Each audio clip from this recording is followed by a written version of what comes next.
Hello and welcome back to Learn Linux TV. Halloween is right around the corner, which means we get to dress up as our favorite characters and eat a ton of candy. But in today's video, what I wanted to do was talk about retro gaming, something that I don't always get a chance to do. RetroPie is one of my favorite Linux distributions and open source projects. And in this case, what I'm going to do is give you guys a list of some of my favorite Halloween-themed games that you can play on your RetroPie. Now, I already have videos on my channel for how to build your very own RetroPie console. So in today's video, we're going to check out some games. And like I mentioned, they are going to be Halloween related and themed. So without any further ado, let's go ahead and check out some Halloween inspired games to run on your RetroPie.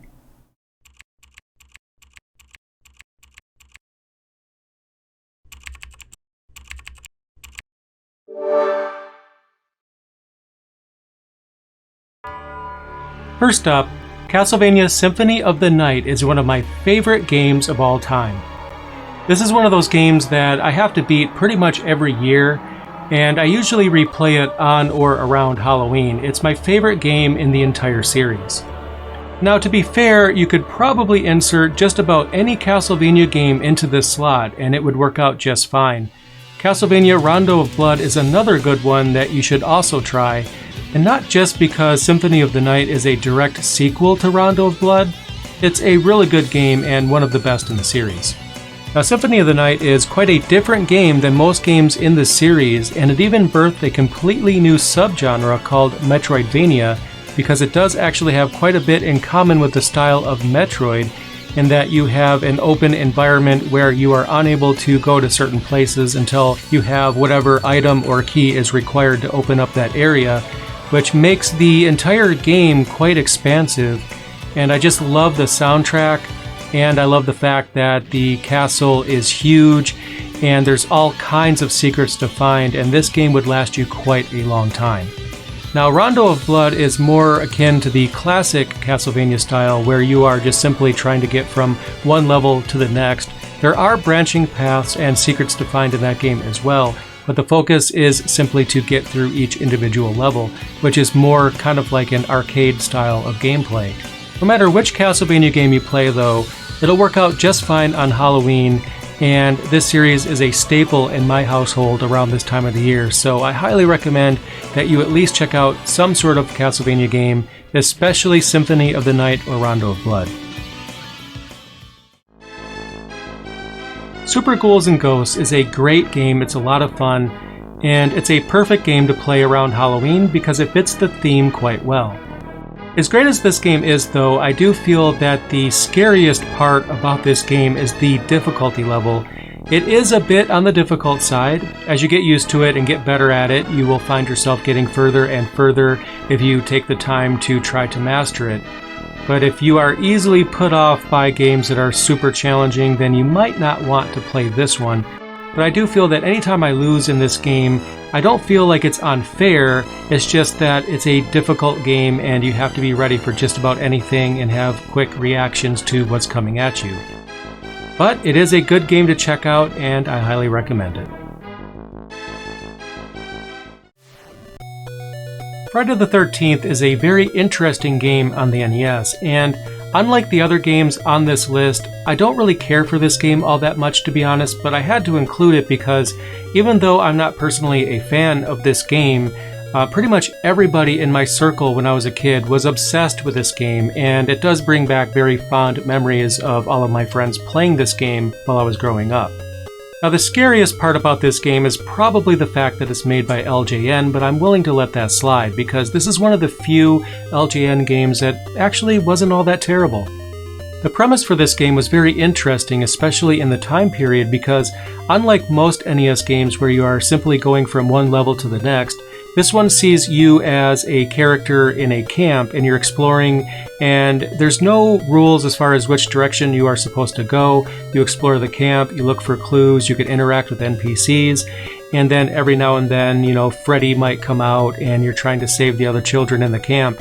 At least that's my understanding of the premise. So again, I didn't actually play this game very much, but I felt like I had to include this game on the list because it is a staple when it comes to Halloween games. and I think if I didn't include it, I would probably be flamed in the comments down below. And even if not, I'm sure my friends, if any of them are seeing this video, then they'll probably hate me forever if I don't include this. I'm being a little dramatic. Actually, this is a good game to check out for Halloween, and it's highly recommended. So if you're looking for more of a puzzle slash platforming type of game, then this is something you should probably check out. Now, I've found all kinds of things in my pockets, but never a monster, at least not as an adult. Monster in My Pocket was a very popular line of toys while I was growing up, and it was one of the earlier toys that were intended to be a collectible item with all kinds of different characters that you can collect long before we had anything like Pokemon. Now, there aren't very many playable characters here. In fact, there's only two. You could play as the vampire or the monster. I'm glad they didn't call the monster Frankenstein, otherwise I'd be pretty annoyed. They got that right. And even though I wasn't really a fan of the toy line, I loved this game growing up, and I've beat it a few times. It was one of those games that was very perfect when it comes to the difficulty level. It wasn't too difficult, it wasn't very easy either, it was somewhere in the middle. It didn't feel impossible or overly difficult, it was just right and was fun to play, and I really enjoyed playing this game, and I have very fond memories of playing this game even now as an adult. Another thing that I like about this game, besides the fact that it has really great platforming, is that it's one of the earlier NES games that really builds on the scale of the environment, because you really feel like your character is a small toy in size and you're navigating a very large world. For example, just climbing down a staircase looks huge. So they really had the scope of the world down in this game, and they have done a great job with developing this, but it is genuinely a fun game and a great choice to play on Halloween. The last Metroid is in captivity. The galaxy is at peace. Super Metroid is one of my favorite games of all time. I would put this right on the same list as Castlevania Symphony of the Night, Final Fantasy VI, Chrono Trigger, and a number of other games that I really enjoy. Even though the Metroid series isn't technically a Halloween-themed series, I do still feel that this really fits the theme of Halloween, especially this game in particular.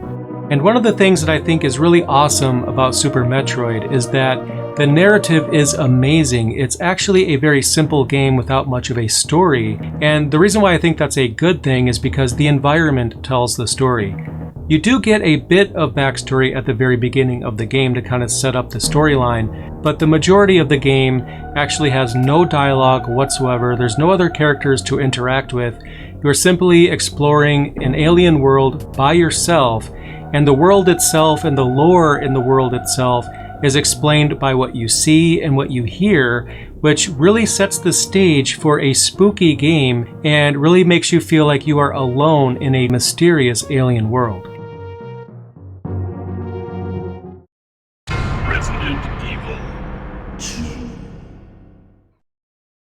Resident Evil 2 is a fantastic game to play on Halloween, and arguably one of the best survival horror games ever made.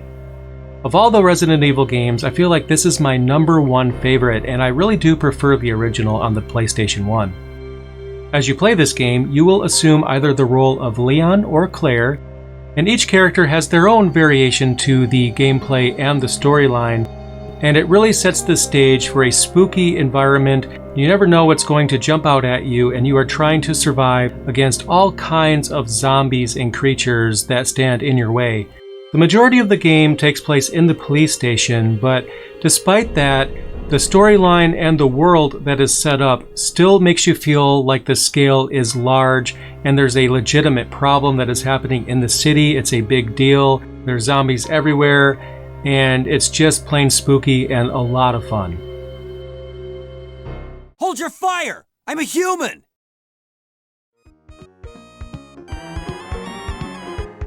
Zombies Ate My Neighbors is a great game to play on Halloween, and one of my favorite games.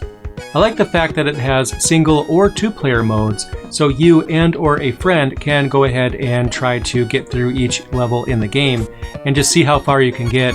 The challenge is reasonable, it does get challenging as the game goes on, and it's somewhat of a long game in my opinion, but it's a lot of fun. You have all kinds of neighbors that you need to save in this game, and you collect them like items, which is very weird, but I'm going to ignore that part. And the idea is you get through the levels while trying to save as many neighbors as you can. And if you're too late, then you lose out on the opportunity to save a particular neighbor. The more neighbors you save, the higher the score at the end of the level. The overall design of this game is wacky and a bit weird. And that aside, it is legitimately a lot of fun to play and highly recommended. It's available on the Super Nintendo as well as the Sega Genesis. So depending on which system you prefer, there is a version of this game for you, and I highly recommend you check it out on Halloween. Now, an honorable mention on this list is Splatterhouse, which is available for the PC Engine / TurboGrafx 16. Now, personally, I don't really like this game all that much. Don't hurt me, don't flame me. It's just not my thing, but a lot of people really enjoy this game, and I wanted to make sure that it was included on this list. There's not a whole lot that I could say about this game other than a lot of people really do enjoy it, and it does fit the theme of Halloween quite well. It's a side-scrolling action game, and a lot of people swear by this game and really enjoy it, so I definitely wanted to include it on this list just in case this game is up your alley, and if it is, definitely check it out. So, there you go. I hope you enjoyed that list. Halloween is my favorite holiday, so I just had to do a Halloween-themed video for the occasion, and I'm glad that I finally got the opportunity to do so. I love retro games, so it's always a pleasure to talk about classic video games when I'm able to do so, as well as RetroPie, which is also awesome. So I hope you guys enjoyed that. What are your favorite Halloween-inspired games or games that are otherwise spooky? Let me know in the comments down below, and subscribe if you haven't already done so because I have some awesome content coming, and I'll see you again real soon. Thanks for watching.